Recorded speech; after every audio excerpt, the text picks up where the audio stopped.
জনস্বার্থেই সেনাবাহিনীর হাতে ম্যাজিস্ট্রেসি ক্ষমতা, জানালেন স্বরাষ্ট্র উপদেষ্টা। আর সুযোগ পাবে না অনুপস্থিত পুলিশ সদস্যরা। অন্তর্বর্তী সরকারের প্রথম একনেক সভায় ১,২২২ কোটি টাকার ৪ প্রকল্প অনুমোদন, পঞ্চবার্ষিকী পরিকল্পনা স্থগিতের সিদ্ধান্ত। কারাগারে সালমান, আনিসুল, পলক ও মানিক, চট্টগ্রামে হাসিনা, ৩ সাবেক সিএসি সহ বিতর্কিতদের বিরুদ্ধে রাষ্ট্রদ্রোহ মামলা। এবং বিএনপিকে টিকে থাকতে আওয়ামী লীগের মতো হওয়া যাবে না, বলছেন মির্জা ফখরুল। দুর্গাপূজায় শান্তি শৃঙ্খলা রক্ষার আহ্বান।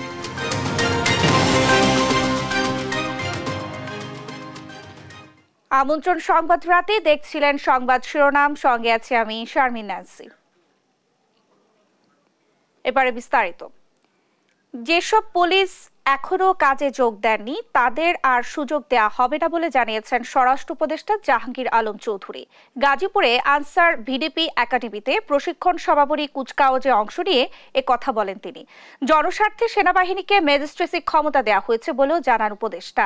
এদিকে জনপ্রশাসন সচিব জানিয়েছেন, আইন মেনে নির্দিষ্ট অধিক্ষেত্র ও সময়ের জন্য এর সিদ্ধান্ত নেওয়া হয়েছে।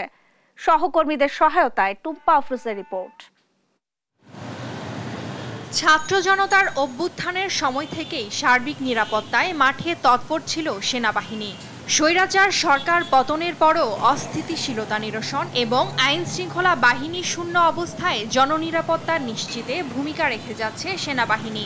এমন পরিস্থিতিতে মঙ্গলবার জনস্বার্থে সুনির্দিষ্ট অধিক্ষেত্র ও সময়কালে তাদের বিচারিক ক্ষমতা দিয়ে প্রজ্ঞাপন জারি করে সরকার।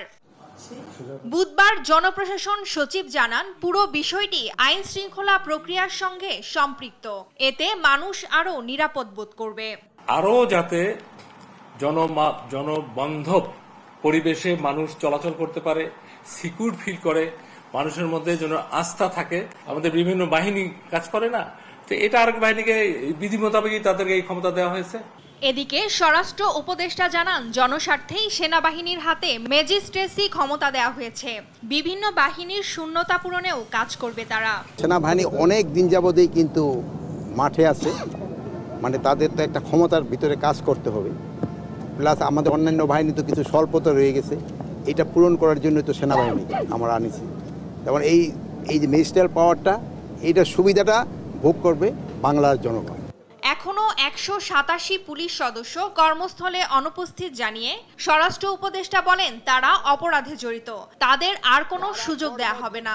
এখনো জয়েন করে নাই, তাদের আর জয়েন করতে দেওয়া হবে না এবং তাদের ক্ষেত্রে ডিসিপ্লিনারি অ্যাকশন নেওয়া হবে। তাদের থেকে কোনো ধরনের তাদের মাফ করা হবে না। তারা হয়তো এর ভিতরে কিছু কিছু আছে যারা বিভিন্ন অপকর্মের সাথে জড়িত, এই জন্যই তারা জয়েন করে নেই। এর আগে গাজীপুরে আনসার ভিডিপি একাডেমিতে আনসার ও গ্রাম প্রতিরক্ষা বাহিনীর ৪০তম বিসিএস ক্যাডার কর্মকর্তা ও ২৫তম ব্যাচ রিক্রুট সিপাহীদের প্রশিক্ষণ সমাপনী কুচকাওয়াজে অংশ নেন স্বরাষ্ট্র উপদেষ্টা। দেশে উদ্ভূত পরিস্থিতিতে আনসার সদস্যদের ভূমিকার প্রশংসা করেন তিনি। জীবনের ঝুঁকি নিয়ে দেশের আইন শৃঙ্খলা রক্ষা। নিউজ ডেস্ক, দেশ টিভি। ১,২২২ কোটি ১৪ লাখ টাকা ব্যয়ে ৪টি প্রকল্প অনুমোদন দিয়েছে জাতীয় অর্থনৈতিক পরিষদের নির্বাহী কমিটি একনেক। একনেক চেয়ারপারসন প্রধান উপদেষ্টা ডক্টর মোহাম্মদ ইউনূসের সভাপতিত্বে তার কার্যালয়ে বসে অন্তর্বর্তী সরকারের প্রথম একনেক সভা। বৈঠক শেষে এনইসি সম্মেলন কক্ষে এসব তথ্য জানান পরিকল্পনা উপদেষ্টা ডক্টর ওয়াহিদ উদ্দিন মাহমুদ। জানান, পঞ্চবার্ষিক পরিকল্পনা স্থগিতের সিদ্ধান্ত নিয়েছে সরকার। বিস্তারিত জানাচ্ছেন শামীমা আক্তার। অন্তর্বর্তী সরকারের প্রধান উপদেষ্টা ও একনেক চেয়ারপারসন ডক্টর মোহাম্মদ ইউনূসের সভাপতিত্বে তার কার্যালয়ে বসে অন্তর্বর্তী সরকারের প্রথম একনেক সভা। রীতি অনুযায়ী সবসময় একনেক সভা পরিকল্পনা কমিশনের এনইসি সম্মেলন কক্ষে অনুষ্ঠিত হলেও এবার তা পরিবর্তিত হয়েছে। প্রথমবারের মতো তেজগাঁয়ে প্রধান উপদেষ্টা কার্যালয়ে একনেকের বৈঠক হলো। বৈঠক শেষে বিকেলে শেরেবাংলা নগরের এনইসি সম্মেলন কক্ষে সংবাদ সম্মেলনে আসেন পরিকল্পনা ও শিক্ষা উপদেষ্টা ওয়াহিদ উদ্দিন মাহমুদ। জানান, ৪ প্রকল্পের অনুমোদন করেছে অন্তর্বর্তী সরকার। বাস্তবায়নের মোট ব্যয় ও অর্থের উৎস তুলে ধরেন তিনি। আজকের একটা প্রকল্প হলো বাখরাবাদ মেঘনাঘাট হরিপুর গ্যাস সঞ্চালন পাইপলাইন নির্মাণ শীর্ষক প্রকল্প। এটা হলো একটা সংশোধিত প্রকল্প। এটা একটা পাইপলাইন তৈরি করা হবে, গ্যাস পাইপলাইন তৈরি করা হবে। খুব সম্ভব মুন্সিগঞ্জ বা এই এলাকা কয়েকটা জেলা মিলে। পঞ্চবার্ষিকী পরিকল্পনা আপাতত স্থগিত থাকবে জানিয়ে উপদেষ্টা ডক্টর ওয়াহিদুদ্দিন মাহমুদ বলেন, বিগত সরকার কখনোই পরিকল্পনা অনুযায়ী বাজেট প্রণয়ন করেননি। কয়েক বিলিয়ন, অনেক বিলিয়ন ডলার যে পড়ে আছে, এগুলোকে কাজে লাগাবো এবং ভালো কাজে লাগাবো। আমরা বৈদেশিক সাহায্য পুষ্ট প্রকল্পগুলোকে ত্বরান্বিত করতে চাচ্ছি, যাতে করে এই বৈদেশিক সাহায্যের একটা বিরাট পাইপলাইন এটা পড়ে আছে, ওইগুলো ব্যবহার হচ্ছে না। এখন হয়তো কেন ব্যবহার হচ্ছে না, কিছুতে হতে পারে তাদের শর্ত আর আমাদের যেভাবে আমরা যাচাই বাছাই করি তাতে মেলে না, কিন্তু আরও বড় কারণ হলো হয়তো অনেক বৈদেশিক সাহায্যপুষ্ট প্রকল্প এগুলো মনিটরিং জোরদার করা হয়, তারাও মনিটরিং করে, কাজে এখানে খুব বেশি হয়তো অনৈতিক কোনো কাজ করার সুযোগ কম থাকে বলেই বোধহয় ঠিকাদারের পিছনে অত আগ্রহী হয় না বলে পড়ে আছে। নতুন করে রাজনৈতিক সরকার এলে তারা নতুন করে পরিকল্পনা করবেন বলেও জানান পরিকল্পনা ও শিক্ষা উপদেষ্টা। শামিমা আক্তার, দেশ টিভি, ঢাকা। সালমান এফ রহমান, আনিসুল হক, জুনায়েদ আহমেদ পলক, সাবেক বিচারপতি শামসুদ্দিন চৌধুরী মানিক, সাবেক আইজিপি আব্দুল্লাহ আল মামুনকে নতুন মামলায় গ্রেফতার দেখানো হয়েছে। আসামিদের আইনজীবী জামিন চেয়ে আবেদন করলে তার নামঞ্জুর করে কারাগারে পাঠানোর নির্দেশ দেন আদালত। বুধবার বিচারপতি মোহাম্মদ জাকি আল ফারাবির আদালত এই নির্দেশ দেন। ফজলে আদিত্যকে সঙ্গে নিয়ে মাহমুদ হাসানের প্রতিবেদন। লালবাগ, বাড্ডা ও আদাবর থানায় দায়ের করা কয়েকটি হত্যা মামলায় সালমান এফ রহমান, সাবেক আইনমন্ত্রী আনিসুল হক, জুনায়েদ আহমেদ পলক, সাবেক বিচারপতি শামসুদ্দিন চৌধুরী মানিক, সাবেক আইজিপি চৌধুরী আব্দুল্লাহ আল মামুনকে কঠোর নিরাপত্তার মধ্য দিয়ে নেওয়া হয় ঢাকা চিফ মেট্রোপলিটন ম্যাজিস্ট্রেট আদালতে। তাদেরকে নতুন মামলায় গ্রেপ্তার দেখাতে তোলা হয় আদালতে। উভয় পক্ষের শুনানি শেষে মেট্রোপলিটন ম্যাজিস্ট্রেট মোহাম্মদ জাকি আল ফারাবির আদালত মামলাগুলোতে তাদের গ্রেপ্তার দেখানোর আবেদন মঞ্জুর করে কারাগারে পাঠানোর নির্দেশ দেন, যদিও পুলিশের পক্ষ থেকে তাদের রিমান্ড চাওয়া হয়নি। সব মিলে মোট হচ্ছে প্রায় 10 থেকে 12টা মামলাতে তাদেরকে সন্ন্যাস দেখানো হয়েছে। বাড্ডা থানার 2টি মামলায় গ্রেপ্তারদের সন্ন্যাস দেখানো হয়েছে এবং আজকে কোনো রিমান্ডের আবেদন ছিল না। উনি আওয়ামীপন্থী একজন বিচারপতি ছিলেন এবং বুদ্ধিজীবী ছিলেন, সেই কারণেই উদ্দেশ্য প্রণোদিতভাবে মিথ্যাভাবে এই মামলায় সম্পৃক্ত করা হয়েছে। ওনাদের বিরুদ্ধে সুনির্দিষ্ট কোনো অভিযোগ নাই। এগুলো ইতিপূর্বে ওনাদেরকে বিভিন্ন মামলায় রিমান্ডে নেওয়া হয়েছে, একাধিকবার জিজ্ঞাসাবাদ করা হয়েছে। এই নতুন করে ওনাদের কাছ থেকে তথ্য পাওয়ার আর কোনো কিছুই নেই, এগুলো জাস্ট হয়রানি করার জন্য ওনাদেরকে সন্ন্যাস দেখানো হচ্ছে।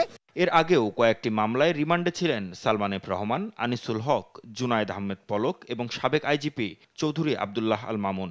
তবে প্রথমবারের মতো ঢাকার আদালতে তোলা হয় সাবেক বিচারপতি শামসুদ্দিন চৌধুরী মানিককে। মাহমুদ হাসান, দেশ টিভি, ঢাকা। অবৈধ নির্বাচনের আয়োজন করায় সাবেক 3 প্রধান নির্বাচন কমিশনার ও সাবেক প্রধানমন্ত্রী শেখ হাসিনা সহ 18 জনের নাম উল্লেখ করে চট্টগ্রাম মেট্রোপলিটন ম্যাজিস্ট্রেট আদালতে রাষ্ট্রদ্রোহের মামলা হয়েছে।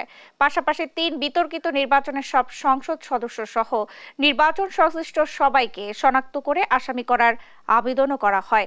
মামলাটি আমলে নিয়ে পুলিশকে তদন্তপূর্বক রিপোর্ট দেওয়ার নির্দেশ দিয়েছেন আদালত। সহকর্মী একেএম নাজিমের তথ্যচিত্রে ডেস্ক রিপোর্ট। 2014, 2018 ও 2024 সালে পাতানো জাতীয় সংসদ নির্বাচনের আয়োজন করায় সাবেক 3 প্রধান নির্বাচন কমিশনার কাজী রাকিবউদ্দিন আহমেদ, KM নুরুল হুদা ও কাজী হাবিবুল আউয়াল এবং সাবেক প্রধানমন্ত্রী শেখ হাসিনা সহ 18 জনের বিরুদ্ধে চট্টগ্রামে মামলা হয়েছে। বুধবার দুপুরে চট্টগ্রাম মেট্রোপলিটন ম্যাজিস্ট্রেট 6 কাজী শরীফুল হকের আদালতে মামলাটি দায়ের করেন সাবেক বিএনপি নেতা একরামুল করিম। গত 3টা নির্বাচন 2014, 2018, 2024-এর একটা ফ্রড অ্যাক্টের প্রতারণামূলক নির্বাচন ফেস করেছি। আমি বা আমাদের দেশবাসী নির্বাচনে অংশগ্রহণ করতে পারে নাই। আমি মনে করেছি এটি সংবিধান যারা রক্ষণ করার কথা তারা সংবিধান ভঙ্গ করেছে, ভঙ্গ করে রাষ্ট্রদ্রোহী মামলা অপরাধ করেছে। বাদীর আইনজীবী কফিল উদ্দিন বলেন, গেল 3 নির্বাচনে সাধারণ মানুষ ভোটাধিকার প্রয়োগ করতে পারেনি, এতে জনগণের ভোটাধিকার হরণ করা হয়েছে। সংবিধানের খেলাপ করেছেন কমিশনার সহ প্রশাসনের কর্মকর্তারা।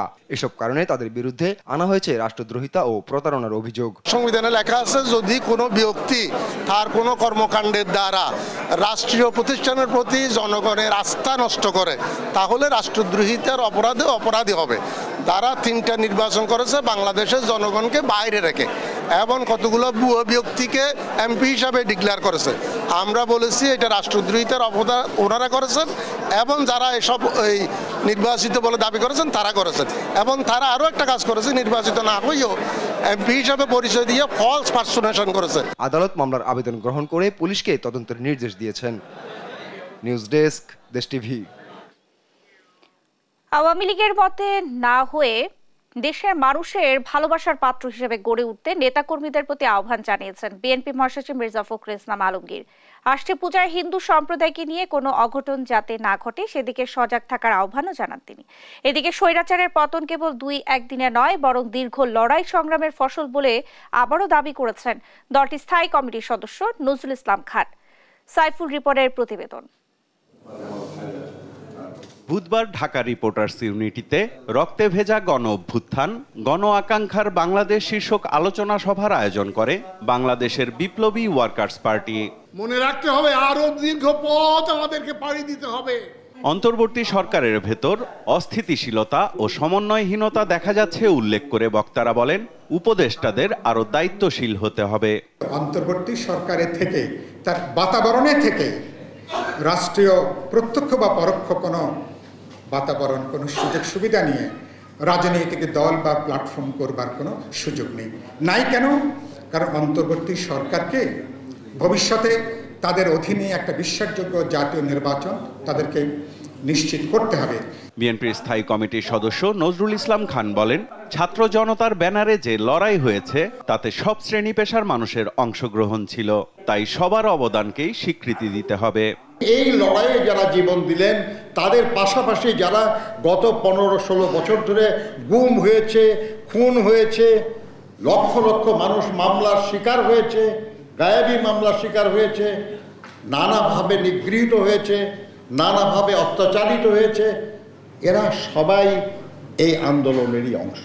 এদিকে সম্প্রীতি ও গণতন্ত্র রক্ষায় পতিত ফ্যাসিস্ট সরকার ও তার দোসরদের বিচারের দাবিতে ঠাকুরগাঁওয়ের হরিপুরে আয়োজিত সমাবেশে অংশ নেন বিএনপি মহাসচিব। দলীয় নেতাকর্মীদের জনগণের প্রিয় হয়ে ওঠার আহ্বান জানিয়ে তিনি বলেন, সংখ্যালঘু সম্প্রদায় দেশের আমানত। আওয়ামী লীগের মতো শুরু করি, তাহলে কি আমরা টিকতে পারবো? আপনারা নিজেদেরকে মানুষের কাছে প্রিয় বানান, ভালোবাসার পাত্র করে তৈরি করেন, কারো উপর অন্যায় অত্যাচার নির্যাতন করবেন না। আমানতকে আমাদের রক্ষা করতে হবে। তাদের পূজা আসছে, সেই পূজা যেন শুনতে সেই রক্ষা হয়, কোথাও যেন কোনো অঘটন না ঘটে। অন্যায় অপকর্মের জন্যই আওয়ামী লীগ নেতাদের দেশ ছেড়ে পালাতে হয়েছে বলে দাবি করেন মির্জা ফখরুল। বলেন, দেশের ওপর ভারত কোনো অবিচার করলে তার প্রতিবাদ করবে বিএনপি। আপনাকে ভারতে পালাতে হয়েছে কেন? আপনি এই দেশের মানুষের বিরুদ্ধে, বাংলাদেশের বিরুদ্ধে আপনি কাজ করছেন। আমাদের লোকজনকে গুলি করে মেরে দেয় সীমান্তে। আমরা ভালোভাবে থাকতে চাই, তাদের সঙ্গে সৎ প্রতিবেশী হিসাবে থাকতে চাই, কিন্তু আমাদের উপরে যদি কোনো অন্যায় অত্যাচার হয় তার প্রতিবাদ আমরা জানাবো। জনগণের পছন্দের প্রতিনিধি নির্বাচনে সুষ্ঠু ভোট আয়োজনে অন্তর্বর্তী সরকারকে প্রয়োজনীয় সময় দিতে হবে বলেও মন্তব্য করেন বিএনপি মহাসচিব। সাইফুল রিপন, দেশ টিভি, ঢাকা। 2 লাখ টন চাল ও 4 লাখ টন গম আমদানির নীতিগত অনুমোদন দিয়েছে অর্থনৈতিক বিষয়ক সংক্রান্ত উপদেষ্টা পরিষদ কমিটি। বুধবার সচিবালয়ে কমিটির বৈঠকে এই অনুমোদন দেওয়া হয়। এই 2 প্রস্তাব পরবর্তীতে সরকারি ক্রয় সংক্রান্ত উপদেষ্টা পরিষদ কমিটির বৈঠকে অনুমোদনের জন্য উত্থাপিত হবে। 2 উৎস থেকে সার কেনার ক্ষেত্রে প্রতি মেট্রিক টন দাম পড়বে 327.83 মার্কিন ডলার। তবে আজ সরকারি ক্রয় সংক্রান্ত উপদেষ্টা পরিষদ কমিটির বৈঠকে 3টি প্রস্তাব উত্থাপিত হলেও অনুমোদন পেয়েছে 2টি।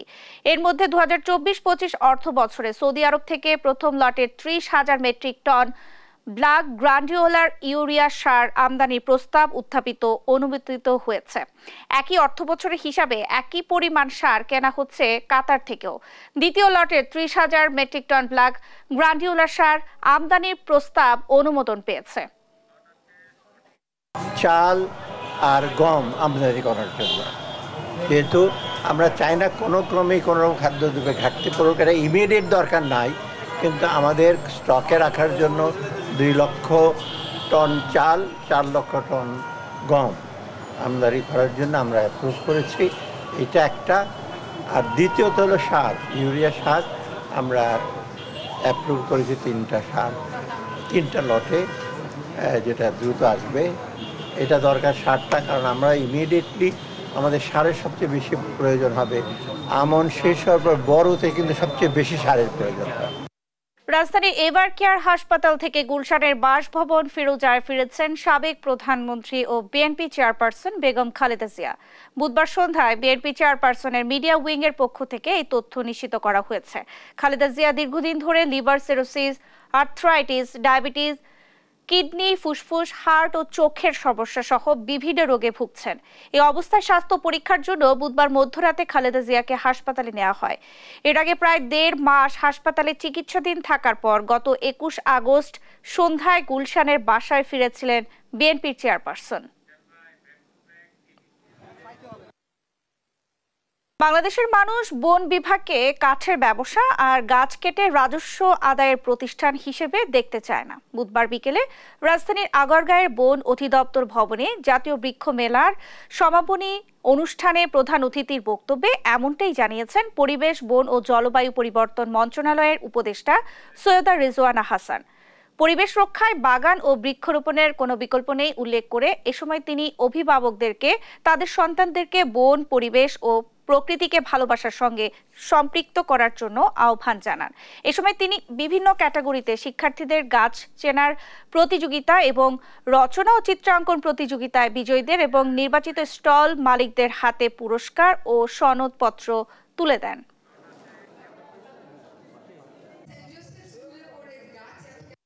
বাংলাদেশের মানুষ বন বিভাগকে কাঠের ব্যবসায়ী কিংবা গাছ কেটে রাজস্ব দেয়া প্রতিষ্ঠান হিসেবে কতটুকুন দেখতে চাই আমি জানি না। বরং বাংলাদেশটাকে সবুজ করলে, নগরায়নকে যদি আরবান ফরেস্ট্রি আমরা করতে পারি, এগুলো আমাদেরকে অনেক বেশি ক্রেডিট দেবে। ছাত্র আন্দোলনে নিহতদের নিয়ে সারা দেশে মামলা ব্যবসা শুরু হয়েছে। অপরাধীদের সঙ্গে নিরপরাধ মানুষকে মামলায় আসামি করা হচ্ছে, এমন মন্তব্য করেন বৈষম্য বিরোধী ছাত্র আন্দোলনের সমন্বয়ক সার্জিস আলম। বুধবার বিকেলে শরীয়তপুর সরকারি কলেজ মাঠে গণ অভ্যুত্থানের শহীদ পরিবারের সঙ্গে সাক্ষাৎ শেষে দুর্নীতি, চাঁদাবাজি ও সন্ত্রাসের বিরুদ্ধে মতবিনিময় সভায় তিনি এই মন্তব্য করেন। সভায় শরীয়তপুরের বিভিন্ন শিক্ষা প্রতিষ্ঠানের শিক্ষার্থীরা উপস্থিত ছিলেন। সার্জিস বলেন, এসব মামলা ব্যবসাকে ছাত্র জনতা সমর্থন করে না। পুরো বাংলাদেশে একটি মামলা ব্যবসা শুরু হয়েছে, যেই ব্যবসাতে আমরা দেখতে পাই অসংখ্য অপরাধীকে যেমন সেই মামলায় আসামি হিসেবে রাখা হয়, কিছু কিছু নিরপরাধ মানুষকেও ওই মামলায় নামটি দেওয়া হয়। এবং সবচেয়ে গুরুত্বপূর্ণ বিষয়টি হচ্ছে ওই নামগুলো দেওয়া এবং কাটা, এই দুইটি বিষয়কে কেন্দ্র করে লক্ষ লক্ষ টাকার একটি মামলা ব্যবসা শুরু হয়েছে। মিয়ানমার থেকে ছোড়া গুলি এসে পড়েছে বাংলাদেশের টেকনাফ স্থলবন্দরের কার্যালয়ে। এতে স্থলবন্দরের অফিসের জানালা এবং ট্রাকের কাচ ভেঙে যায়। আতঙ্কে বন্ধ হয়ে যায় স্থলবন্দরের সব কার্যক্রম। বুধবার দুপুরে গুলি দুটি স্থলবন্দরে এসে পড়ে। স্থলবন্দর ইউনাইটেড ল্যান্ড পোর্টের ম্যানেজার আনোয়ার হোসেন জানান, আতঙ্কিত হয়ে শ্রমিকরা কাজ ফেলে চলে যান। এতে বন্ধ রয়েছে মিয়ানমার থেকে আসা 24,000 ব্যাগের একটি বাণিজ্যিক ট্রলারের মালামাল খালাস। শ্রমিকরা জানায়, মিয়ানমার থেকে একটি ট্রলার মালামাল নিয়ে টেকনাফ স্থলবন্দর ঘাটে পৌঁছায় আজ। মালামাল খালাসের সময় মিয়ানমার থেকে গুলি এসে পড়ে, এতে তারা ভয়ে পালিয়ে যান। এই ঘটনায় বন্দর জুড়ে বিরাজ করছে আতঙ্ক। একটা গুলি আসছে, আমি ফরেন সিটের থেকে পালাই গেছি। ফায়ার তো অনেক করছে, কিন্তু এখানে আসছে তিনটা পড়ছে, 2টা অফিসে পড়ছে, একটা আমার গাড়িতে পড়ছে। বন্দরের দৈনন্দিন যে কার্যক্রম, রুটিন কার্যক্রম সেগুলো চলছিল। হঠাৎ করে দুপুরের পরে আনুমানিক 1:30টার সময় আমরা নিচে আমাদের বিল্ডিংয়ের গ্লাস ভাঙ্গার শব্দ পাই। তখন আমি তাড়াতাড়ি নিচে গিয়ে খোঁজ নিই, জানতে পারি যে নদীর ওই পারে যে ফায়ারিং হচ্ছিল সেখান থেকে গুলি এসে আমাদের গ্লাসে লেগেছে। ভাগ্য হলো আমাদের কোনো মানুষের কোনো ক্ষয়ক্ষতি হয়নি। এই ছিল এখনকার সংবাদজাত। পরের বুলেটিন দেখার আমন্ত্রণ রইল। এছাড়া দেশ টিভির সর্বশেষ সব খবর পেতে ভিজিট করুন www.desh.tv। ফেসবুকে আমাদের সঙ্গে যুক্ত থাকুন দেশ টিভি অথবা দেশ টেলিভিশন পেজে। সর্বশেষ সব ভিডিও পেতে ইউটিউবে আমাদের হ্যান্ডেল @দেশ টেলিভিশন অথবা @দেশ টিভি নিউজ লিখে সার্চ করুন। ধন্যবাদ সবাইকে।